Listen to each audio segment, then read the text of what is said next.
Hey, what's going on, everybody? This is Seth from Engage Podcast. We are continuing our Leader to Leader summer series that we've been doing, and we have another amazing episode for you today. But before I get into that, I just want to remind you of two things. Number one, subscribe to wherever you're listening to this. If you subscribe, you'll be the first one notified every time we come out with a new episode, and it's easier for you to find us. So do that. The other thing I'm going to invite you to, it's more of an invitation, is that you come check out our Sunday morning outside worship service. I was not a fan of the whole drive-in service thing, but I will gladly say I was proven wrong by the appeal to them. We gave it a try a couple weeks ago, and it was phenomenal. We had so much fun. I look forward to them every single Sunday. If you haven't come and checked out our outside services, you're missing out big time, and I feel comfortable saying that. So Sunday, 11 a.m., here at Faith Presbyterian Church, you got to come check it out. Now that I've gotten all that out of the way, our guest today, his name is Michael Joanow. He has his own law practice right on North Hermitage Road called Joanow Legal Group. It's in the Genesis Place Plaza. I guess that's what you could call it, a plaza. But we had such a great time hearing him talk, interviewing him. I know me and Anthony both had a blast doing it. And when you listen to it, you're going to enjoy it too. So sit back, relax, open your mind, and engage with us as we go into today's episode.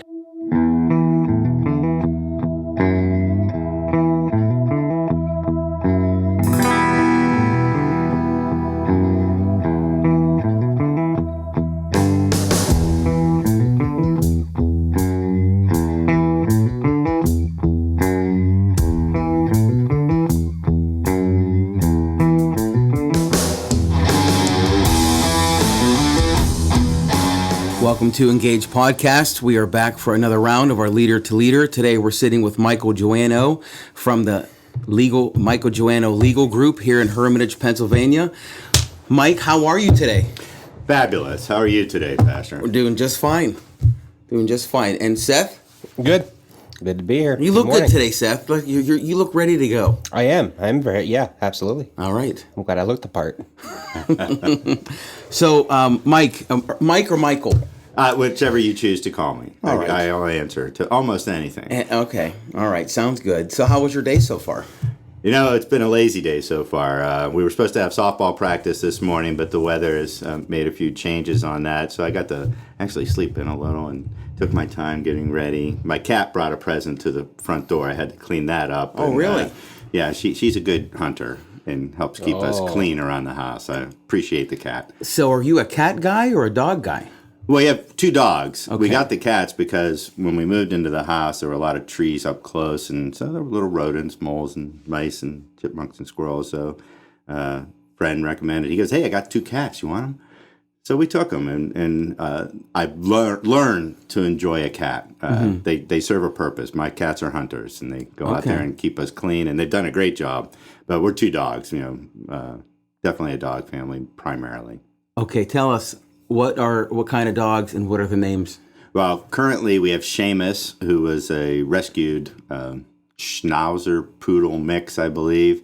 And we have Piper, the Boston Terrier, that we got after my yellow lab, Lucky, God rest its soul, passed away, and was a great dog. Loved Lucky the dog. So we've had dogs pretty much since my wife and I got together. Mm-hmm. Mm-hmm. And the cats? We're down to one. It's Cookie, and she is still prowling around and taking care of business. So I'm not sure we'll see what happens when Cookie passes. But for now, she's doing her job. Cats aren't as lovable, cuddly, and fun as dogs are, but they are serving their purpose. There's a bunch of cat people out there listening to this right now going, "Oh, how could you say that?" Oh, no, love the cats. Take care of the cats. The cats love me too. I'm pretty confident. I'm a dog guy, although we had cats growing up. 4 cats. We had Mimi, Titi, Tommy, and Pumpkin. So my cat was Tommy. Tommy was the tomcat. Oh, okay. And he was the one that'd go out and like your cat, Cookie, he'd come out and you go out in the morning and he'd always leave you a present. Always. Yeah, that's beautiful. And my neighbor, she does rescue. So she has at any given time a large number of dogs and cats. So we have a lot of cats in the neighborhood, and Cookie goes over and I see them catting around, so to speak, and it's good. We have a neighborhood that allows that, a lot of pets and pet owners and pet lovers, so I feel pretty comfortable there. All right, very good, good. Well, Mike, why don't you tell us a little bit about yourself? I mean, I born and raised in Hermitage, graduated from Hickory High School in 1981. I went to the University of Pittsburgh. I'm a proud Pitt Panther alum. I go to all the football games, try to get to a few basketball games. I pay attention to my school. I'm very proud to be from there. But I did not stay there for law school. I just thought there might be too many distractions with friends, fraternity, lots I knew going on. So I did my law school at Ohio Northern University, which if you had to find a yin and a yang of where to live, going from Pittsburgh to Ada, Ohio, with the population I think was, well, the population more than doubled when school was in session. So we were literally situated between 3 soybean fields, a cornfield, and the NFL football factory, which is made in Ada, Ohio. Really? Graduated there in 1988. Did a clerkship with the Honorable Francis J. Fernelli at the Mercer County Court of Common Pleas. I had a chance to work for a medical malpractice firm in Akron, Nucus Peritonitis in Nolan. Great people, would have loved to have lived there, but I wanted to get back to Pennsylvania. I really love Western Pennsylvania, and Judge Fernelli offered me a good opportunity, learned a lot, started working with a local law firm, Rotman Moore Goldstone and Valentino. At the time, the largest law firm between Erie and Pittsburgh. I did 8 years there before I joined Douglas and Joseph. I was invited to come over there as a partner, did 10 years there, and it took a while for me to build up the confidence that maybe I can run my own practice. There's a lot of fear. You always have fear in your life. You got to take it on, and eventually I felt comfortable with what I could do both as a practitioner and as a marketer, and I started the Joanow Legal Group in 2007, August 1st, 2007, coming up on my 13th anniversary. And it's been a struggle, but it's been a wonderful struggle. It's helping people. You find out you work a lot more when you work for yourself than when you work for somebody else, because it's more a labor of love. And I've been able to, that's my legal career, that's my professional career. Personally, without taking too much time on the podcast, I'm a very sports-oriented person. I have 4 children, my lovely wife, Lori, my oldest, Anthony, who's now serving in the 101st Airborne in Fort Campbell, Kentucky. My daughter, Sophia, just graduated from Slippery Rock with a double major in elementary education and special education, summa cum laude. I'm very proud of her. Just moved to Chicago. Unfortunately, we moved her there 5 days before the social unrest, is how I will term it, started. And we've been nervous, but she's doing great there. Going to work for the Chicago public school system. My son, Nicholas, is just finished his first year at Akron in mechanical engineering. And he's staying at home this summer before he starts doing his, whatever they do, co-ops and internships. And his project this summer is to rebuild a 1989 Chevy S10, I believe. And he's going to drop an LS engine into it. So he's all excited, and our garage is littered right now. And then I have my youngest, Angelique, Kiki, who's my softball player, keeps me tied into that. And then I have a lot of other interests, but I don't want to bore you too much. But that's a pretty much thumbnail sketch. Okay, very good. Now, are those hobbies that your children are involved in, are those things that kind of mom and dad influence them, or do they just come kind of out of nowhere, like the rebuilding of the truck? Is that something that kind of he watched dad do, growing up? Or is this something like you as a father watch and go, I like it, I'm proud of it, but man, where did that come from? Here's how I would say that. My dad was a self-taught engineer for Westinghouse for 38 years. And he was a draftsman, but became an electrical engineer by practice and designed the large transformers, one of the last 80 people there. So he had a technical mind. He wanted me to be an engineer. And I did start my first year at Pitt. I was accepted into the engineering college, and I finished it. And I looked at the physics test and said, my goodness, I don't want to do this the rest of my life. So I went to law. So it was something that you could do, but you were not passionate about. Not passionate about, but he's taken it to a different level. Him and his brother have been enthralled with cars. He's doing mechanical engineering, wants to go into the automotive industry. And he said, Dad, he made a good case. The one thing my kids have learned to do is they have to make a case. Well, they have to make a case for Dad, right? Absolutely. How are you going to get anywhere Boy, I'll tell you what. You don't make a case, Yeah. Yeah. So he presented his case. He goes, Dad, one, I want to go into automotive, so this would be a good resume builder. All right, can't argue with that. Two, I got to establish credit. So when I get out of college, so what I want you to do is help me pay for this, and then you help me get a loan, but I'm going to be responsible for the loan. It'll be in my name, and by the time I get out of college, I'll have a credit history. And three, he goes, I'll have a Boss truck that I can take out to the tracks and race, because he's going to, he's dropping the transmission, he's putting a new suspension, he's, changing the whole thing. It's supposed to be a fast truck. It's not going to be what I want. It's something I can go pick up some bales of sod or something I could throw in the back of and help with the yard. But I said it has to have some utilitarian value. So we'll see what comes up. But in terms of how my kids got their interest, sports. None of my children really were huge sports, but they participated because I feel it's important for being involved in a team activity. My wife and I were both, in the marching band. I was in plays in high school and sang.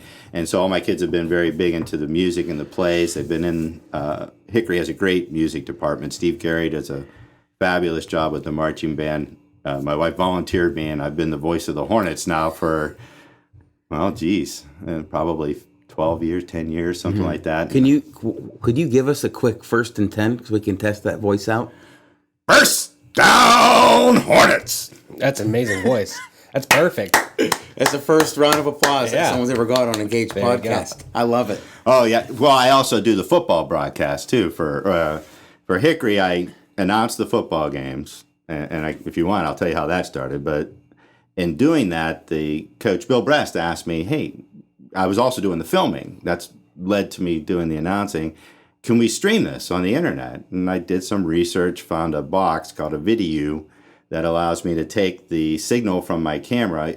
We stop and start to do the film for the football team so they can analyze play by play, but camera's always on.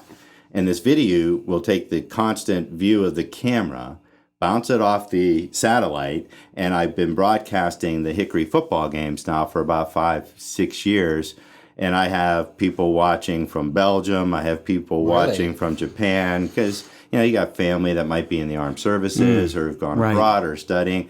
So, 20, 30 countries have been watching the broadcast. And me, I've never had a broadcasting class. I just like to talk. So Skip Clary helped me out to get started and worked with me because I was actually running the camera at the beginning. But once I became the announcer, I got David Gill of First Take Video Productions, who's running the camera for me. And we've been broadcasting all the games for free. We'll be doing it again this year. So if coronavirus stops people from being able to attend, Hickory football will be available, and we make sure we show the marching band. So we try to give the kids the opportunity to get interested in a lot of different topics. But what I've always told them is you have to enjoy your job. So you have to find something you like, because if you don't, every day of your life will be miserable. So we tried to give them the opportunity to explore, to find on their own, and then nurture what they found. And I think so far we've been lucky by the grace of God, and keep praying for them to be successful. But I think that answers your question. It does. Very good. Very cool. I want to circle back to, you mentioned an influence in your life. One of the things I like to find out when sitting with someone is who are the big influences in your life and why. Now, you did mention someone. You mentioned Judge Fernelli. Correct. Give me a summary or something that you learned from him that you try to implement in your life or your practice. Well, both. Judge Fernelli is incredibly intelligent man, and we would have discussions on many topics, most of which involved the law, many of which involved him being a Notre Dame alum and me being a Pitt alum. But what I learned in that 1 year was probably more valuable than, I hate to say this, 3 years of law school. He taught me what it's like to be a lawyer, not to learn how to pass the bar exam. So, truthfully, he would say, come in and watch the way these guys do it. Not the best way, and watch these people do it. And I said guys, it could be guys, girls, I'm going to be gender neutral. and then come in and watch how they do it. And then I would write opinions that he would review. So he had me doing research. He had me doing writing. He brought me into court, and I watched all the different types of cases that are brought before the court.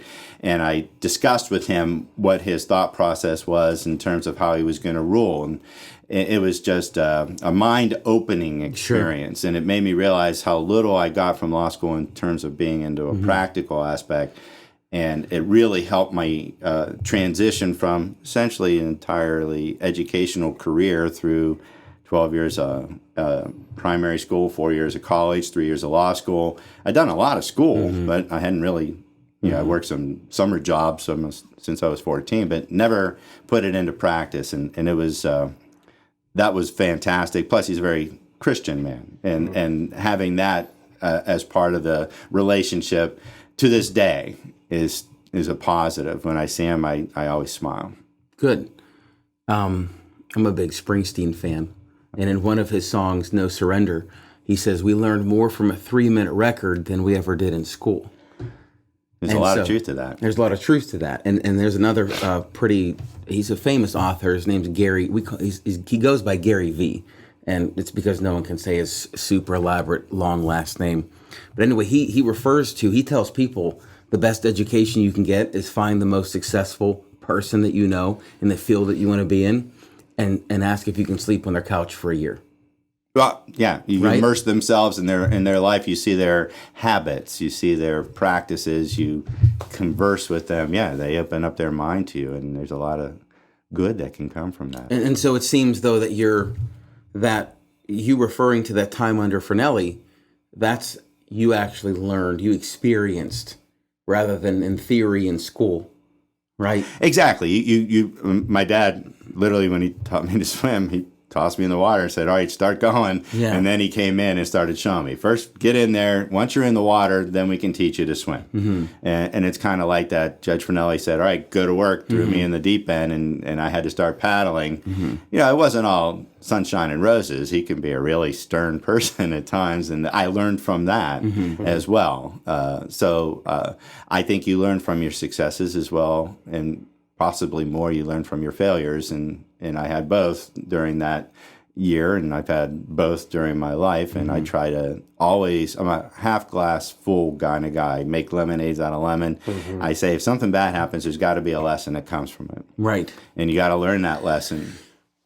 Tell us, there has to be other influences in your life. Absolutely. Are there any other that you can share that have made an impact in your life? And then also share not only the lessons, but how you were trying to implement those things in your own life. Well, Joan Walker was my teacher at Hickory. They had started a program for, I think it was called Gifted. I don't know. I got lucky and placed into it. What it did is it expanded my horizons. The way she implemented the program wasn't, all right, we're going to do more schoolwork. It was, we're going to have more life experiences. So she took us to malls, or not malls, but museums. She took us to plays. Tartuffe, I remember a French play that was all in French that we watched at Youngstown State, and it's still, I have the vision of the actors on the stage. And she opened up my mind to what is possible and what is out there and how we are different and how you have to account for those differences if we're all going to be a homogenous society. And I'll never forget her. Plus, as any teenager, I always had my craziness, and she helped to calm me down. So Joan Walker is my favorite teacher and somebody who is still a positive influence on my life. Walt Strasser, I named the baseball field after him at the Hickory Little League Complex, Hermitage Little League Complex.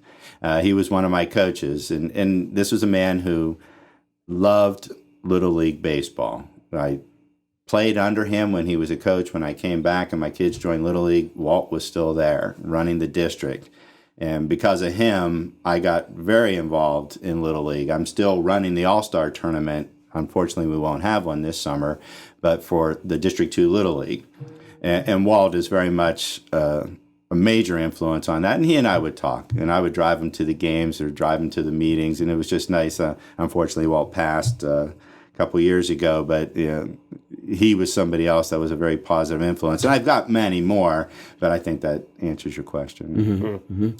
What about your parents? Do you find any influence from mom or dad? Oh, yeah. I mean, I almost just assume that that's the case. My dad passed away September 3 years ago. It'll be 3 years this spring or fall. He's one of my best friends. I mean, he went everywhere with me. He took me everywhere when I was a kid, and when my kids played baseball, anybody who knew me knew that my dad was going to be at the game, sitting in his chair watching, and he was one of the nicest people you would ever meet. And I guess the father-son relationship is always pretty special. At least it should be, and that's the way I believe it. Important for everybody to have a good relationship with their father and their mother, but for a son, the father-son relationship is extremely important. And I miss him every day. I think my staff gave me the chimes, at his funeral, and I have them hanging in my front door. And I still, if I walk out, they're a little low, and I bump into them, I always say, "Sorry, Dad." It's one of those things that I feel that I want to keep him close to my life. And my mom, of course, is living here in Hermitage, and she's got more energy than 10 human beings together. So she has to have her hip replacement, and we're taking her in on Monday, and she's been complaining about it for years. We finally got her to do it. But a few weeks ago, she wanted me to come and lay some mulch. And it was getting my son and I had some errands to do, and we pull up. She just doesn't have the patience of Job. She went out there and tried to mulch the yard, and we come in, she goes, "Oh, I'm hurting." I'm like, "Well, you're hurting. You carried bags of mulch out. You were walking up and down and raking it." Are your parents both Greek? Yes, they are. My dad comes from the island of Halki, and his parents came over and settled in Faro. My mother comes from the island of Galimnos, and her family came and settled in Youngstown, and they met at a Greek dance, and that's where their relationship bloomed from there. So yeah, the families go back. We haven't done the 23andMe to find out if there's anything else in there, but we trace our lineage right now back to all the way to Greece as far as we can. Fantastic. So you do the dolmadas, the tzatziki, you do all the lamb, everything. Yes, actually, when we used to have a food festival at our church, I was president of the board for a long time, and we started a festival. I was the lamb cooker. Okay. So I did the spits. I monitored all that. I like to cook. That's one of my passions. I don't get to serve do it me often. lamb at one of the? It wasn't. I think it's distinctly possible that I did, Yeah. And I do the Buell Day, even though I don't think that's going on. We do souvlaki there, so I'll buy the pork and marinate it and skewer it all up and cook it, and we serve it. I like that. We have our gyro days. Before now we have to move on from the food, or else we're never going to. Yeah, I can go all day. Just give me your favorite Greek dish. What is it? Stuffed grape leaves. Is it? Oh my, yes. My mother makes the best stuffed grape leaves ever. I can eat 50 like M&Ms. I can just keep popping them in my mouth. In a Greek house, those are like fighting words. Like whose mom or grandma makes better grape leaves dolmades. That's like an Italian house. My dad is 100% Greek. My mom's 100% Italian. So like both in the Italian house, it's who can make better sauce and meatballs. Oh yeah. It's like those are fighting words. But then the who can make better grape leaves, those are fighting words. Very interesting. Yeah, definitely. I love grape leaves too. Oh, perfect. The lemon, everything's good. Yeah. So you kind of already alluded to this, but what was it about law that attracted you to it? That's a really good question. Partly, I'd say parental influence. My brother was born Alex, and my mom said, "Oh, you're going to be a doctor." And I was born. She goes, "Oh, he's going to be a lawyer." Yeah, so I heard that young, but really, critical thinking is what I try to implement in every aspect of my life. I did not finish engineering when I went to Pitt, but by the time I got to law school, I was kicking myself that my advisor should have told me that engineering and law are problem solving. And they're coming at it from a slightly different perspective, but what it is break the problem down to its basic elements, see how you can put it back together that gets a resolution. In engineering, you're trying to make something go from point A to point B and carry a weight or however it wants to transfer that energy. In the law, we're trying to find a solution where you have oftentimes two competing interests that seem to be at polar opposites. So the goal is to find the middle ground that everybody can live with. And it's very similar in terms of breaking it down. And I find myself being better at that problem solving than I did in the engineering, even though I think we apply similar mental concepts in terms of how you problem solve. Okay. And I say often, a lawyer is not what I do, it is who I am. And my family can attest to that because I am that way. And friends would probably say that too. But I just think that it's what I was meant to be. And I'm very comfortable with it. I enjoy my job. I enjoy the practice of law. I enjoy helping people. It's, I probably, my wife used to ask a question if we went to parties. If you could be anything other than you are, what would it be? So the only other thing I would want to be is I would always say a sports announcer. And now I get to actually do that. That's pretty cool. Yeah. So I kind of made both of those things come to life. And Interesting. I pretty happy guy about that. Very cool. Well, you seem happy. I love life. I mean, if you see me any day, how are you? I'll say life is good, life is fabulous. Every day I'm above ground is a good day. Not always an easy day, but a good day. So with that perspective, which I think is a good perspective, what do you think our world is in need of the most right now? Well, grace, peace, and a lot of faith, because nobody has faith in anything right now, and it's very difficult to discern what is up and what is down. I feel like we're in Alice in Wonderland. We you hear things, and honestly, you have to question whether what you're being told is accurate or not, and it doesn't seem that we have a place to go for somebody to make sense of it. And it's troubling, without a doubt. It's troubling right now. I always try to find the middle ground, not because I'm not willing to take a position, but the truth is often in the middle. You're always going to have people on the ends, the extremists, whatever you want to call them, that are really looking for something very specific, and they tend to lose sight of everything else away from them. So by going to the middle, you can vary left, right. You can get to the point where normalcy or what should be done is being done. And that's what scares me the most right now, is that society, at least in the United States, and seems to be polarly opposite of each other, and I'm hopeful and praying that we do get to that middle ground. But yeah, watching everything that I studied and learned in law school, civil liberties being essentially forfeited or taken away, and history being challenged in a very specific fashion, is we're living in a profound time, and we're probably going to be studied for years and decades into the future about how we handle it, and I pray that we do a good job. That was heavy. Yeah, well, my family will tell you every once in a while. I try not to be, but what's been going on, how could it not affect you? And it's been a rough year for me. I had a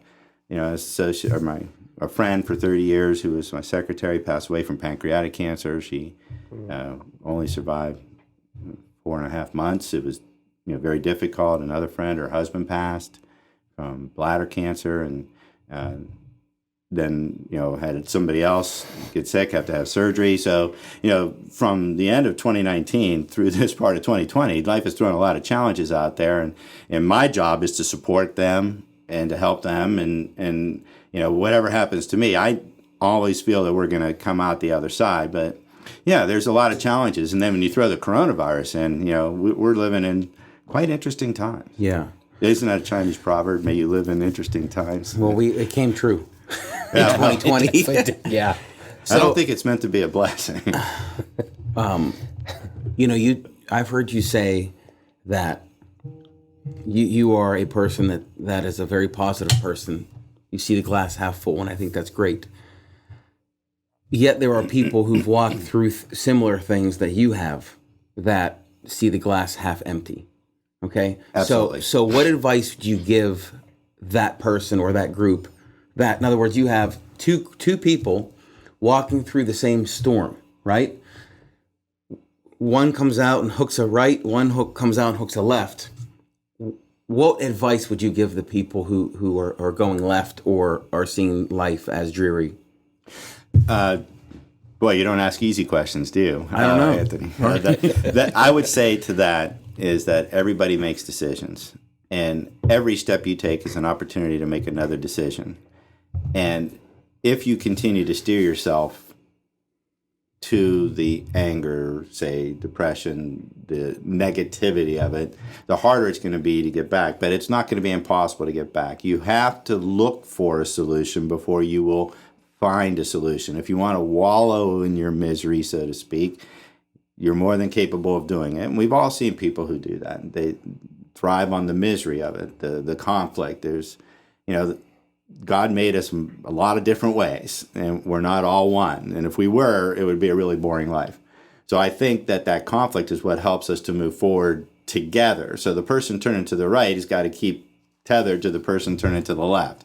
And we have to try to work together. And if we find those people, we got to do what we can to help them within reasonable measures. We're not in control of our brother. They say we're our brother's keeper, but we're not in control of our brother. Mm-hmm. We're supposed to keep each other together. And I kind of see the yin and the yang in my life because my wife is a mental health professional. So she's dealing with this all the time. So we never talk about a specific individual, but we will talk about specific problems that she's encountered or I encountered because, mental health is very much a part of my practice. There's Social Security disability is one of the areas that it's literally the fastest growing part of my practice. And there's a lot of mental health issues out there, and I see that, and I deal with the mental health professionals, and I deal with what those problems are, and I see, and so I personally try to encourage people to look for the glass half full, to see that there's more out there. You may not get it all, but you might get your share, mm-hmm. and that's really what we have to strive for. But the other thing I know is that you're not going to win every battle. And you have to accept that. Mm. Doesn't mean you don't fight them, mm-hmm. but you have to accept that you're not going to win every battle. Mm-hmm. And we had a girl on our softball team. She swung and it wasn't good. And I don't know why I came up with it. I said, every pitch is another opportunity. And one of the girls I coached goes, Coach, that was pretty profound. Yeah. Trademark. Yeah. Next pitch, our girl hit a base hit. Right field to knock in a run. So I honestly believe that. I tell the kids that I coach, have for 15 years, boys, girls, in between, the next play is the most important play. You don't dwell on what just happened. You learn from it, but the next play is the most important play. Don't carry that error forward 2, 3, 4 more plays, because then that's when it becomes a disaster. Right, and that becomes what you are defined by. How you respond to the pressure. Yeah, right. You got to have a short memory in that respect. Learn from it, move on, mm-hmm. and take what you learned and apply it. And I think that's pretty good way to approach anything. So I love it. I think that's very good. And that's not only good for us, Seth and I think that's going to be good for our listeners to hear that kind of thing. You strike me as a driven person, a focused person. What I want to know is what does Michael do to relax? I love music. I get on my tractor, cut my grass. When I was out at the Little League field, I like to play in the dirt. I worked at Craneax with George Craneax. Which, by the way, he's the guy we're trying to get on the show. Great guy. Hope you can get him on. You want me to use some influence? Yes, I do. Now, nobody can see my facial expressions, but you just did. You just looked in my eyes and said, work your magic and get him on the show. That was when I was in college. That was my summer job. And so we would haul flats of flowers up, and I walked side by side with George and his son, Matt. I finally re-landscaped my house after 20 years, done having dogs digging into it, most of the kids out. Matt did the design, and we're getting that implemented. And, I like to dig in the dirt. I like to do that kind of stuff. And I love sports. I positively love sports. I'm missing it, not as much as I thought I would right now, because, it's other things now. I'm outside, I'm doing that, but cooking is another avocation. And my wife likes to say I'm a what does she call it? Like a celebrity cooker. I'm a glory cooker. Okay. When I cook, there's got to be like 50 people or 100 people around, and I'm feeding the masses. But I love to do that. And there was a group of us that used to literally auction our services off at a fundraiser, and we would go to their house and cook. I still owe one person a meal, and I hope if he hears this, he knows I'm not forgetting it. But yeah, we would go and we would cook a gourmet meal, 7-course meal, serve it to them, cook it, clean up afterwards, and donate the money to charity. So are you a reader? I do like to read. Yeah, I do. Absolutely. Give me a book that inspired you. Oh my goodness. And you can probably name several. Well, I'll tell you, the one that I seem to, and I don't know if it inspired me, but it's the one that I seem to quote the most often, is The Catcher in the Rye. Okay. And I read that in the high school, I think it was. And when I tell my clients when I'm preparing them to testify, I'm asking you the question, but they're your answers. I can't answer the question for you. But I'm there. I'm the catcher in the rye. If there are facts that are running towards the end of the field that are going to go over the cliff, I'm there to catch you, and I'll come back and ask that questions and clean it up for you. And I seem to quote that a lot, but I love the Tolkien books, of course, growing up. I read a lot of action adventure. I don't read a lot of nonfiction because I think I deal with that every day in my life. I try to escape in my literature. So you finally put down love romance novels, the Amish love romance novels. I have one in the back that I've kind of squirreled away. But yeah, I look for, there's like Dan Silva is a good author, and I really enjoy his work. But it's more for me escapism than it is inspiration. And I try to read when I can the Bible, and try to do that daily if I can.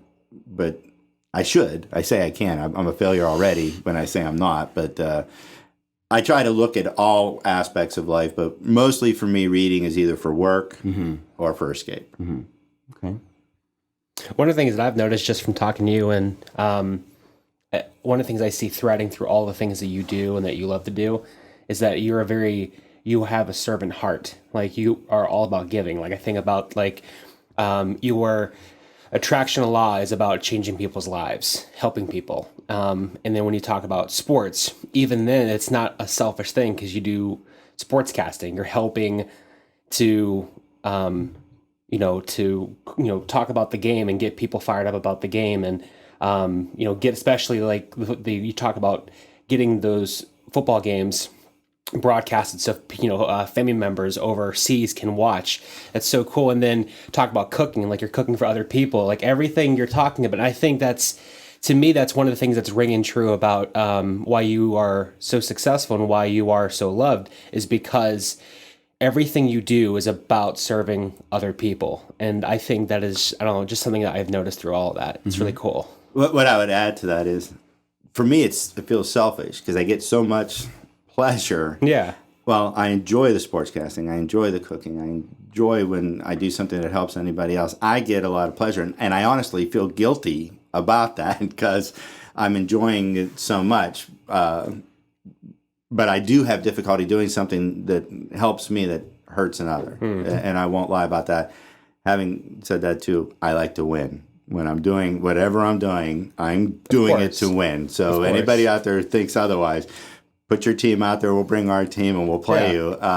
So I am competitive. There's going to be that edge to it. But I think in the end, if we can help everybody at the end benefit from it, how could that be bad? Yeah, that's so cool. Very good. Very cool. Anything else? Any hardball questions? Well, yes, I want to. You certainly have your hands in a lot of things, and one of the things you mentioned earlier was that you went out and started your own practice. Oh yeah. Now, that I can associate with that in this way.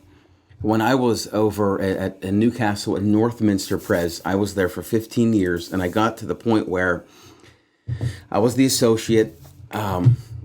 I had the skill set, the education, the experience to kind of run the show. But and people said, go spread your wings and do your thing. But I was nervous and I was fearful. You use that word fear. Tell me of a time that you actually did something and failed, and lesson you learned through that. I was afraid you would ask this question. There's numerous examples. I was a sports lover, but not a great sports player. I was competent, so I didn't make the JV basketball team, and my brother had been a starter. And I don't shoot the ball real well. I can make a layup, I can defend you, I can rebound. I don't shoot the ball real well. So to me, I felt I was a failure. I love to golf.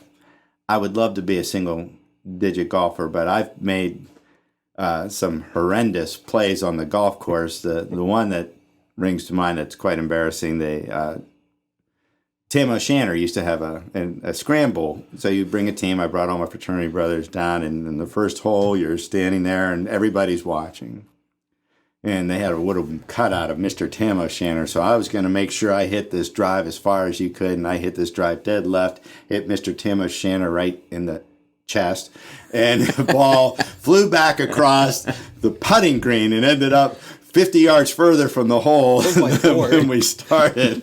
And, of course, there was a lot of laughter, and I think John Cairns would probably still remember that story because he was standing right there. He's a heck of a shot, Mike, So, yeah, but I wasn't afraid to try. Okay. And that's really what it comes down to. And if you're afraid to fail, you're never going to get anywhere. Mm-hmm. So I'm not afraid to fail. I'm not afraid to embarrass myself. Do I want it to happen? My goodness, no. But if you're not afraid to try something, or if you're too afraid to try something, you're never going to get much further than where you are. So if you want to open doors, you want to break down barriers, you want to broaden your horizon, then you've got to be willing to take the steps. And literally helping my wife do that right now. For years, she's been working. I've been telling her, you're a wonderful counselor. You do fabulously if you open up a private office. And she finally said, yeah, I think you're right. And she's nervous about it, but that's what she's going to do. I think her last day of primary health is Tuesday, and we're going to open an office for her either in August or September. And I think she's going to be wonderfully successful, but you're always worried that you're going to, if you take that risk, if you go through that door, that you're going to end up flopping. Mm.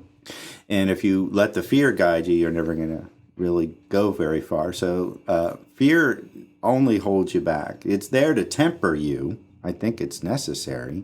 You should be fearful of some things, and you need to recognize what you should be afraid of and avoid, and what is fear just because you're afraid that you can't do it. Mm-hmm. And then that's all on you. Mm-hmm. If you're afraid of somebody standing there because they have a gun pointing at you, well, that's pretty right fear to have.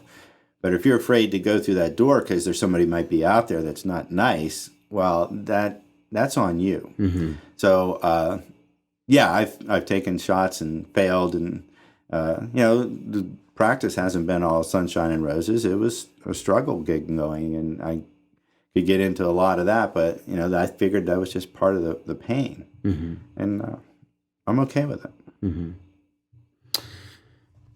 Okay, so we get in a jet right now, and we fast forward 10 years from now. All right? All right. What's Michael Joanow doing? Hopefully announcing football games and practicing law, either in my office or I may run for judge. There's supposed to be a position coming next year. I'm seriously considering it. I came close last time. I think I could do the job. I'm pretty confident I can do it well. But that's not the way it goes. You have to be voted in, and there's going to be other fine candidates who throw their hats into the ring.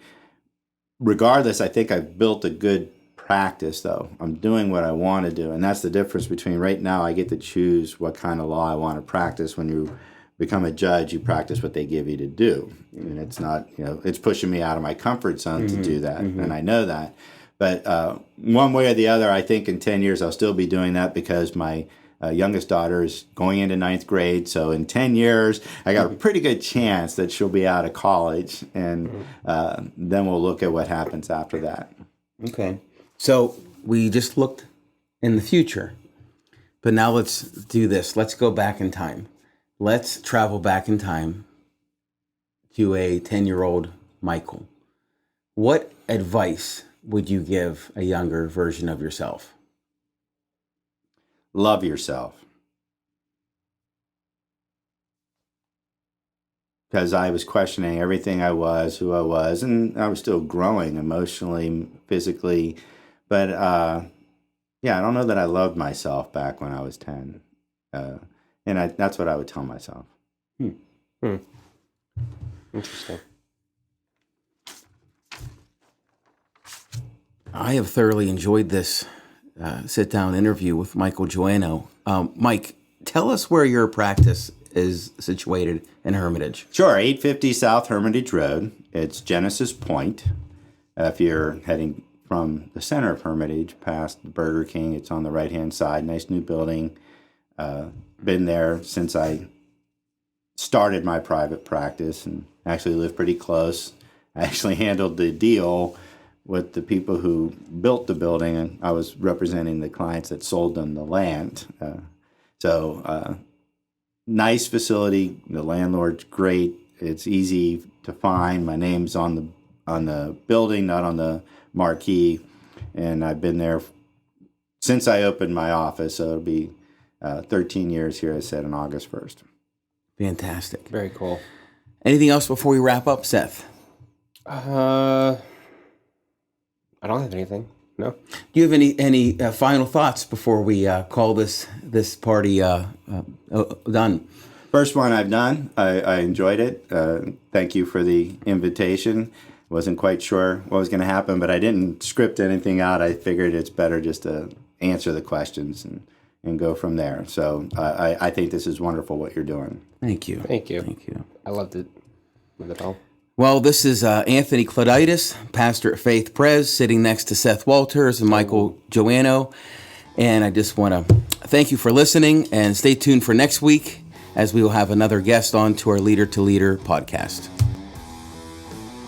Well, I hope you enjoyed that as much as me and Anthony did. I want to thank Michael Joanow for coming in again. He just, it was such a pleasure listening to him. I could have listened to him talk for another hour. There's so much that the guy has to offer, and I got to find some reason to bring him back here so he can talk some more. I want to thank you just again, Michael, if you're listening, for coming in. If you want to find out more about him, again, the Joanow Law Practice on North Hermitage Road in the Genesis place, that little complex area. That's where he's located. I also want to thank you as the listener for tuning into this. Obviously, we wouldn't be able to do this if you weren't listening and paying attention to us, so thank you for doing so. And if you've liked what you've heard today, if you liked what we're doing as a podcast as a whole, please drop a review on Apple Podcasts or whatever, or if you're listening to this on YouTube, drop down a comment. And then more importantly, share this with other people. Word of mouth is the best way to grow anything, and if you like this, if you believe in this, share it with someone.